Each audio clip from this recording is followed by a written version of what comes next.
Here's a modification I did to the Bitx20.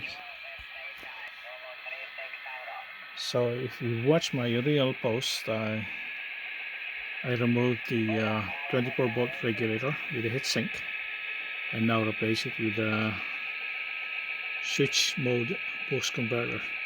So the DC input now is 12 volts and it's converted to 32 volt by the DC boost converter, and it supplies the transmitter.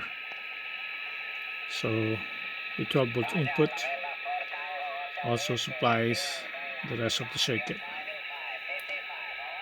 So with this setup, I'm still getting 10 watts from the IRF 510 final.